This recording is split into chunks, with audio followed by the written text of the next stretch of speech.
Hey, everybody, welcome back to this live episode of Think Business Live. Looking forward to talking to Jon Schram, IT support expert and president of the Purple Guys, a tech company that has grown since 2001 to become the Midwest premier provider of IT support services.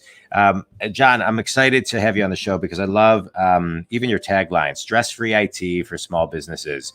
Your marketing is stress-free pricing, friendly support, rapid response, all of the things that I think are the pain points for anybody who has anything wrong IT wise. So before we even kind of get into what you do and how you do it, I really want to talk about how you market yourselves, because I think we talk a lot about messaging and the importance of clear messaging and concise messaging and compelling and hitting those pain points and being very direct. And so I loved when I was researching you and went to your site, and just when it said stress-free IT for small businesses, we make managing your IT easy so you can focus on your business, stress-free pricing, rapid response, friendly support. I could see how it could just take someone's blood pressure down. You have a global business, but talk to me about what's behind all of the stress-free and how you really make that happen. Well, thanks for having me on. Yeah, thanks. And the what's behind all of the stress-free was actually a tremendous amount of thought to distill down what is our message. The IT support space is very crowded, and from what's going to get the attention of our target audience, and our target audience is the business owner and or CFO and or office manager of a small to mid-sized business. So 20 to 200 person firm. So try to put ourselves in their shoes and say, all right, what's annoying about technology? Usually it's, I'm not getting help. When I do get somebody on the phone, they're rude. They don't call me back in a timely fashion. And by the way, I can't freaking understand their bills. So it's just all over the place. And those are the things we hear when we're in the marketplace. And so we wanted to address those in our marketing message. So distilling that down to stress-free, I mean, what does that really mean? I mean, it kind of means something different to everybody, but it does sort of mean that our goal is to take the temperature down and to make it easy. And that's what we've tried to do by simplifying that message to the marketplace. Make it easy, keep it very focused on what it is that we do. I love it. So I'm 49, but when I was 23, I started an internet company with my brother and a buddy, and we ultimately ended up selling the company. But I was very entrenched with working with a lot of IT people. And as a business coach, as I work with companies, one of the things I hear all the time is the first answer that many IT people say, no matter what the question is no, we can't do it. And I think that's right. And so that is, I think, a universal common thing, right? Whether you have somebody typically a lot of internal people, companies will tell me, hey, you know what? I asked my IT person to do something and they always say, can't do it. It's like, and so that, talk about the importance of outsourcing, the importance of training your IT people, keeping them educated. So no isn't always their first word. Because I think that adds to, the reason I bring it up is it adds to this already crazy stress of when someone can't turn their computer on and it may just be not plugged in. Right. And so, Well, I thought you were going to say, have you turned it on and off again, was the number one thing that somebody from IT says.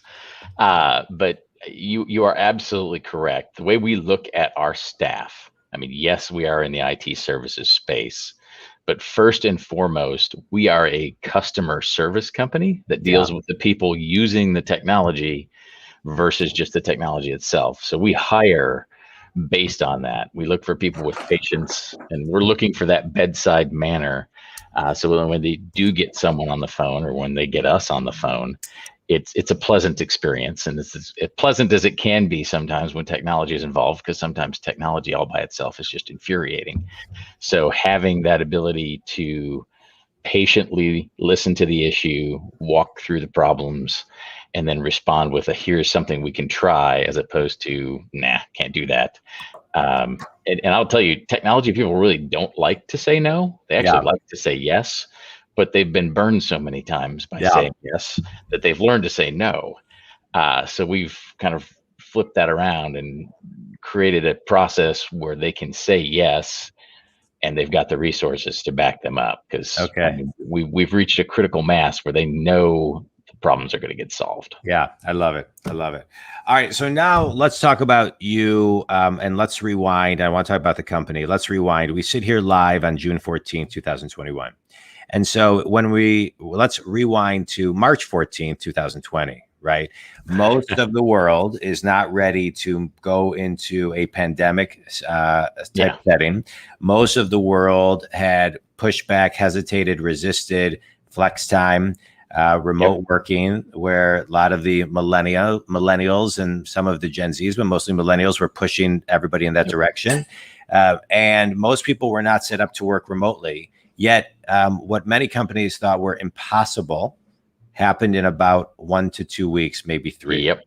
And so you must have been really busy. And I want to know, I don't want to necessarily rehash what the companies went through then, but I want to know today, as of June 14, 2021, where should companies be putting themselves? What type of IT support do they need? And where should they be set up? So if tomorrow we are in a second pandemic, everything can kind of run a little bit more smoothly. Okay. So the kind of the checklist for what do you do pandemic number 2, it's make sure your folks are all equipped to work from wherever they are. So if you got everybody a laptop, awesome, but do they also have that second monitor, an external keyboard and a mouse? Because, you know, a laptop's great for a little while, but if that's your only workspace day in, day out, you know, make sure they've got a comfortable work environment. Second thing is, and this is a bit self-serving, but they got to have a helpline, because they're no longer in the office. They can't just shout over the cubicle wall or poke their head out the door and say, hey, I need help with something. They got to have the ability to pick up the phone and get help, and not just on the tech stuff, but specifically on the tech stuff, because that's what's keeping them connected. So you got to make sure you've got a robust help desk that they have access to. And then the other pieces wrapped around that is, did you invest in the technology, or are you looking at investing in the technology that makes that work, which is, you know, the term is cloud, which just really means it's not inside of your 4 walls. It's somewhere else in somebody's data center. So are your core platforms and systems available from anywhere, anytime, really on any device? And the more of that you have, and if you're not there yet, you've gotten a lot of push to get there. Just figure out, all right, what's the next step? Can you take a couple of steps toward that so that you're not tied to the physical geography of an office for being productive? The more of those things you can put in place, the better.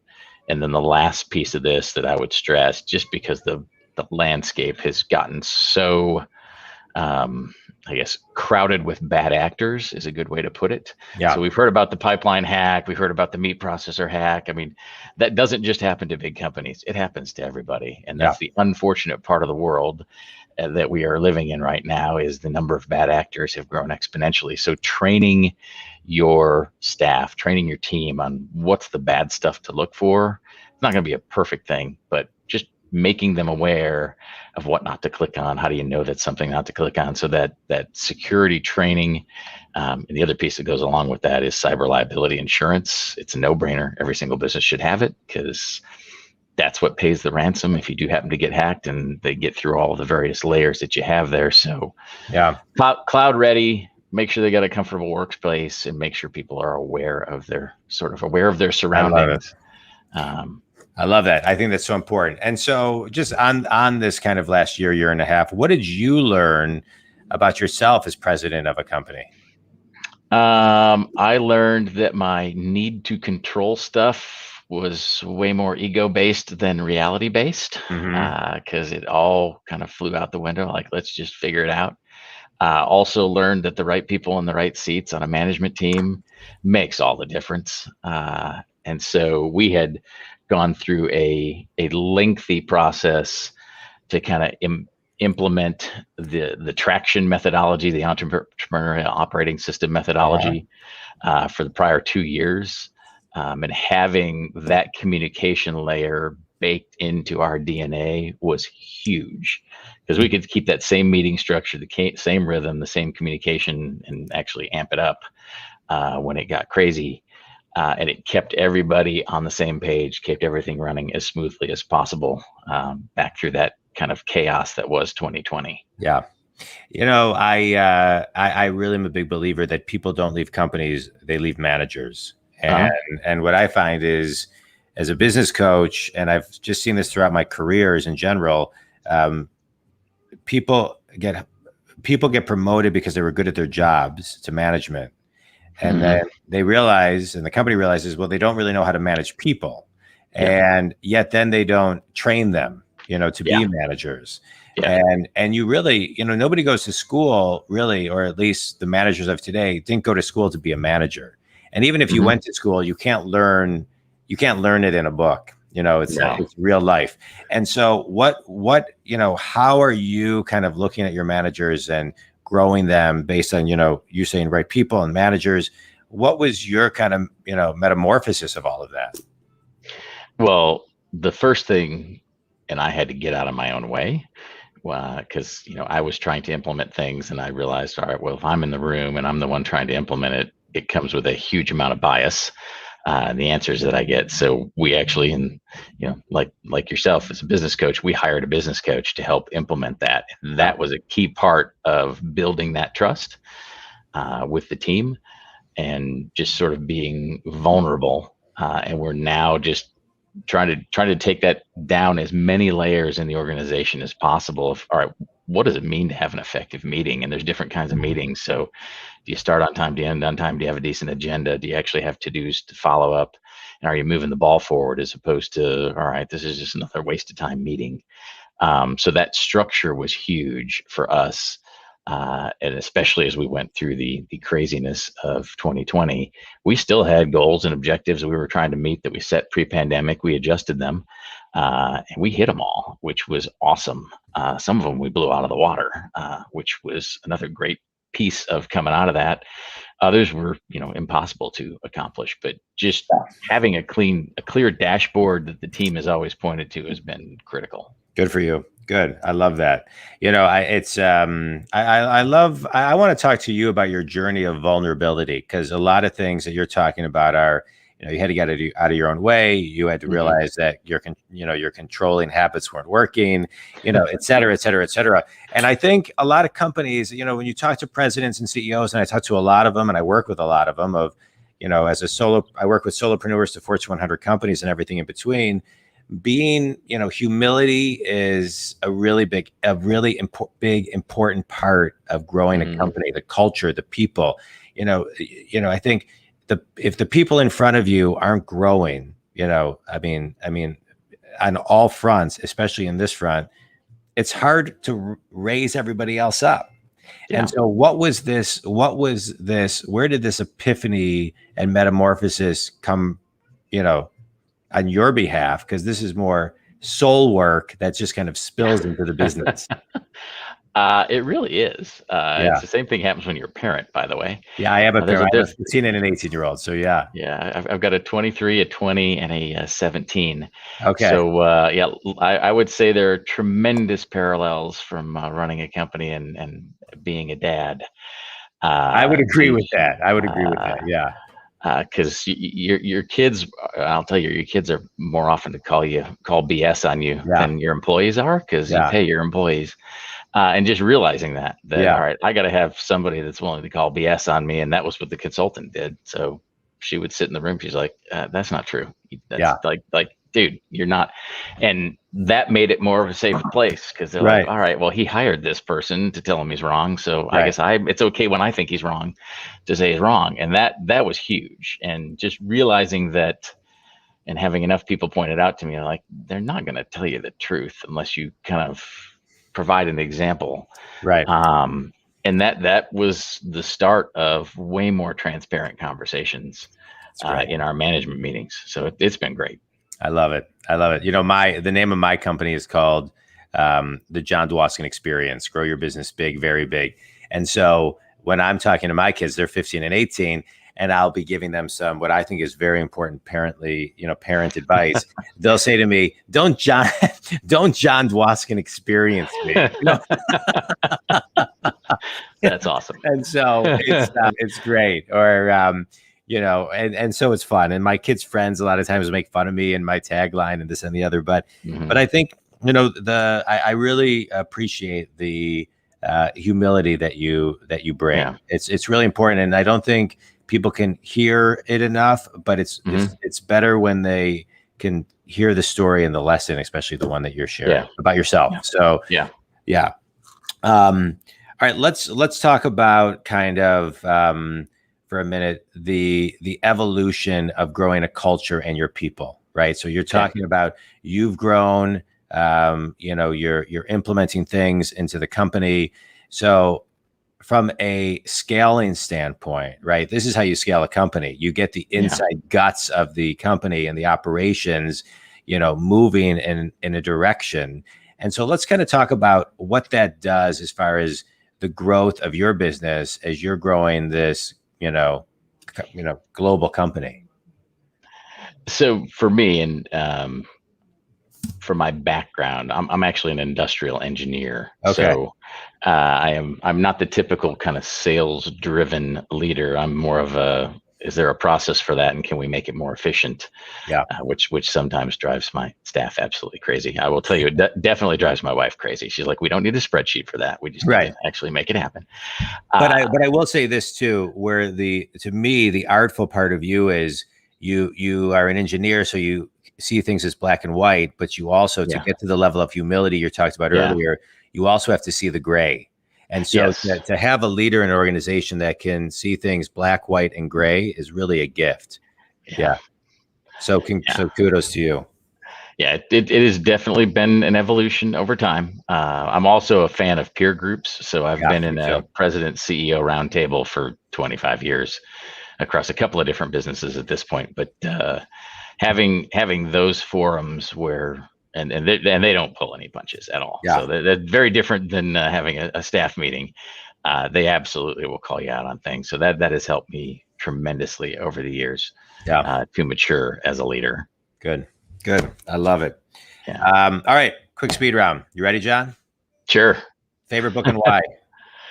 Ooh, favorite book. I like Scaling Up by Vern Harnish. Yeah, he's good. It's kind of the predecessor to Traction Rockefeller. It's just Rockefeller Habits too. Yeah, Rockefeller Habits. But also Scaling Up had a purple cover, and we used it for marketing purposes as well. So that's another reason. So, but it's my favorite business book. I'll put it's good. I love that one. Best piece of wisdom you've ever received? Oh, say thank you three times as often as you ask for something. Amen. To me, if everybody could say thank you at minimum one more time a day and show appreciation and gratitude, could make the world so much easier for so many people. I think most people just don't feel appreciated or thanks, and so I think that's huge. Finish this sentence. One common mistake of everyone in the thinking IT is. One common mistake of everyone, I guess, as it relates to IT, would be assuming they're safe. Yes, good. I love that. Good. That's a great answer. And one thing they can do to keep themselves safe is? Well, obviously they can call the purple guys. Okay. However, good. Train your staff. There's a ton of options out there to train people on what to look for to stay safe. I love it. Last question. Define yourself in one word.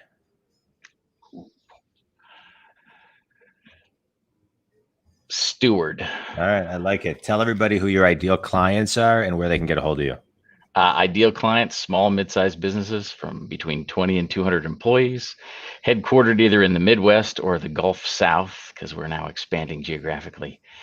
Best way to get a hold of us, purpleguys.com. Just purple the color, GUIS.com. Also on LinkedIn. Good. I love it. I want to recap a couple things that you said. The importance of really zooming in on your message and being very clear and concise, not only what you do, but make it easier for people to understand exactly what you do. How you talked about being a customer service company, I think is quintessential to growth. We're all in the customer service company business, building relationship capital. One drop of blood can ruin a gallon of water, and we all have to be conscious of that. Talking about really understanding what you need to do today from a cloud perspective, and all of the things to keep your people, to set up your people for success, no matter what the environment is looking like, and having the right people in the right seats, but also most importantly, the importance and the power of humility, especially as a leader in today's world. And so I appreciate all of the pillars that you kind of dove into today. Any final thoughts, Jon, for you? No, I just really appreciate the chance to be on, and I will say that I love the business of business, and it is the engine that drives this country. And anything we can do to help support other small businesses, I'm all about it. I do too. I feel the same way. Jon, tell everybody again, purpleguys.com to get a hold of you, or I think they can find you on Jon Schram on LinkedIn. And do you have a LinkedIn company profile as well? Yeah, it's Purple Guys on LinkedIn. It's purpleguys.com, and it's Jon.Schram at purpleguys.com is my email. I love it. Think community. One final thought. I think sometimes we don't do IT right, many companies, and you have to invest in your companies. You have to invest in your people, and you have to have the best IT around. And so, if you are concerned, and Jon said anything today that kind of sparked your interest, give him a buzz. It's worth at least a phone call. But absolutely. Get your people set up and get your company set up. Also, for just some additional business, anything in the spirit of what you said, Jon, as far as the business of business, I love it as well. That's why I give my book and my 100-page workbook ebook on my website for free, jondwoskin.com. So anybody can download that. And Jon, this was great. I appreciate you being on the show. I appreciate you sharing your thoughts and your wisdom. And thanks very much. Think community, purpleguys.com. Thanks, everybody. Thank you. Thanks, Jon.